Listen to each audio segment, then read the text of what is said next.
BNP chairperson Khaleda জিয়ার মুক্তিতে রাজধানীর নয়াপল্টনে দলটির কেন্দ্রীয় কার্যালয়ের সামনে আনন্দ মিছিল করছে নেতাকর্মীরা। সেখানে আছেন সহকর্মী সিফাত শাহরিয়ার। সিফাত, এই যে একটা দীর্ঘ সময় পর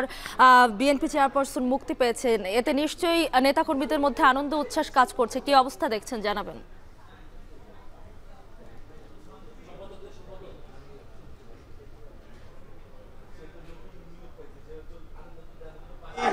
নয়াপল্টনের যে কেন্দ্রীয় কার্যালয় সেটির সামনে আনন্দ মিছিল চলছে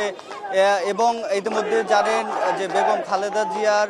যে মুক্তির সে খবর এখান পর্যন্ত পৌঁছে গেছে এবং আমরা রাজধানীর অনেকগুলো সড়কে দেখেছি বিচ্ছিন্নভাবে নেতাকর্মী যারা রয়েছে, দলীয় নেতাকর্মী, ছাত্রদল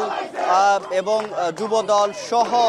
যারা বিএনপির নেতাকর্মী রয়েছেন তারা মিছিল নিয়ে বের হয়েছেন এবং এই মিছিল সড়ক ঘুরে এসে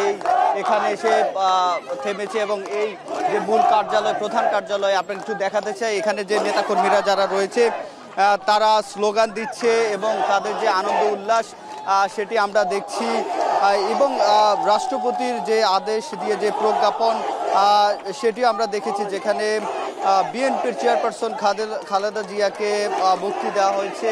মুক্তির আদেশ দেওয়া হয়েছে এবং তারপরে প্রজ্ঞাপন দিয়েছে। আমরা দেখেছি স্বরাষ্ট্র মন্ত্রণালয় থেকে একটি প্রজ্ঞাপন দেওয়া হয়েছে। অর্থাৎ এই মুহূর্তে এটি নিশ্চিত যে যেখানে যা প্রেস রিলিজ সেটি তো বলা হয়েছে যে রাষ্ট্রপতি মোহাম্মদ শাহাবুদ্দিনের সাথে তিন বাহিনীর প্রধান, বিভিন্ন রাজনৈতিক দলের নেতৃবৃন্দ, সুশীল সমাজের প্রতিনিধি ও বৈষম্য বিরোধী ছাত্র আন্দোলন নেতৃবৃন্দের বৈঠকের সিদ্ধান্তের প্রেক্ষিতে জাতীয় যে সংসদ সেটি তো বিলুপ্ত করা হয়েছে। একই প্রেস রিলিজে কিন্তু এই বিএনপি যে চেয়ারপারসন বেগম খালেদা যে সে মুক্তি দেওয়া হয়েছে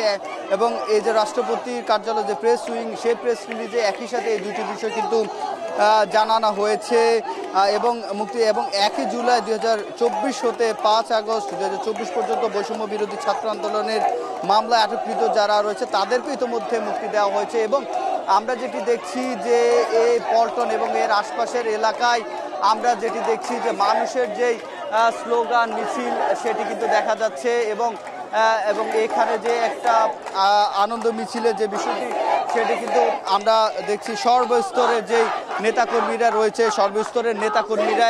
এই মিছিলে এসে যুক্ত হয়েছে এবং খালেদা জিয়ার যে মুক্তি হয়েছে সে বিষয়ে তারা আনন্দ প্রকাশ করছে এবং যারা রাজনৈতিক যারা কর্মী রয়েছেন তারা যেটি বলছে এটি তাদের বিজয় হিসেবে তারা বলছেন। তো এই ছিল মিতু আমার কাছে নয়াপল্টন থেকে সবশেষ।